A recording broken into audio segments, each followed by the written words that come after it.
నేడు ఉదయం నుండి కూడా టాలీవుడ్ వర్గాల్లో మరియు మీడియా వర్గాల్లో జోరుగా జరుగుతున్న ప్రచారం అఖిల్ శ్రియల వివాహం క్యాన్సిల్ అవ్వటం. డిసెంబర్లో వీరి వివాహ నిశ్చితార్థం భారీ స్థాయిలో నిర్వహించారు. ఇక పెళ్లిని కూడా అంతకంటే వైభవంగా ఏ ఒక్కరూ నిర్వహించని విధంగా రోమ్లో జరిపించాలని భావించారు. అందుకోసం ఏర్పాట్లు జరుగుతున్న సమయంలో వివాహం క్యాన్సిల్ అయినట్లుగా వార్తలొస్తున్నాయి. వీరి వివాహం క్యాన్సిల్ అవ్వడంకు మెయిన్ కారణం ఇటీవల జరిగిన పింకీ రెడ్డి కుమారుడి పెళ్లిలో శ్రియా భూపాల్ అఖిల్ల మధ్య విభేదాలు తలెత్తడమే. ఆ పెళ్లిలో ఏదో కారణం వల్ల ఇద్దరి మధ్య విభేదాలు మొదలయ్యాయి.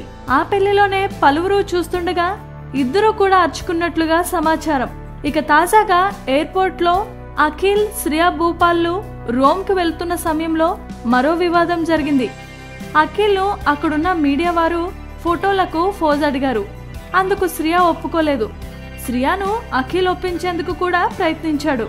ఆమె నో అంటే నో అంది. అలాగే నాగార్జున కూడా శ్రియాతో మాట్లాడి ఒప్పించే ప్రయత్నం చేశారట. అప్పుడు శ్రియా చాలా దారుణంగా నాగార్జునతో మాట్లాడి ఆయనను అవమానించిందట. అందుకే అఖిల్ నాగార్జునలు నిర్ణయించుకొని పెళ్లిని క్యాన్సిల్ చేస్తున్నట్లుగా తెలుస్తోంది. పెళ్లి క్యాన్సిల్ పై ఇప్పటి వరకు అక్కినేని ఫ్యామిలీ కానీ జీవీకే ఫ్యామిలీ కానీ స్పందించినదే లేదు.